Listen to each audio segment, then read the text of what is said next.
இந்தியாவில் பார்த்திங்கன்னா இப்போ நம்ம ஒரு பொருளை தயாரிக்கிறோம், இல்லை ஒரு பொருளை வாங்கி விற்கிறோம், இல்லை ஏதோ ஒரு சர்வீஸ் பண்ணுறோம் அப்படின்னா அதுக்கு கண்டிப்பாக நம்ம வந்து டேக்ஸ் கட்டணும். அந்த டேக்ஸ் என்னென்னா ஜிஎஸ்டி. ஜிஎஸ்டின்றது பார்த்திங்கன்னா பழைசா VAT, excise duty, CST, service tax, இது எல்லாத்தையும் கம்பைன் பண்ணி வர்றது தான் ஜிஎஸ்டி. இது எல்லாத்தையும் ஒரே இதாக ஜிஎஸ்டியாக கொண்டு வந்திருக்காங்க. இதில் பார்த்திங்கன்னா ஹையஸ்ட்டு பர்சன்டேஜ் பார்த்திங்கன்னா 28%.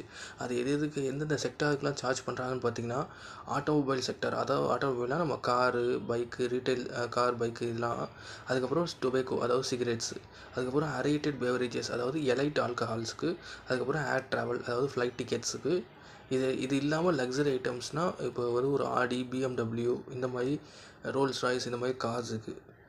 இதில் இந்த ஜிஎஸ்டி இம்ப்ளிமெண்ட் பண்ணதில் என்னென்னலாம் ப்ராப்ளம்ஸ் இருக்குது, அதாவது ஜென்ரலாக 28% இல்லாமல் மற்ற எல்லா பர்சன்டேஜுமே அதில் என்னென்ன ப்ராப்ளம்ஸ் இருக்குதுன்னு பார்த்திங்கன்னா, இது வந்து 7 இயர்ஸ்க்கு அப்புறம் இம்ப்ளிமெண்ட் பண்ண ஜிஎஸ்டி.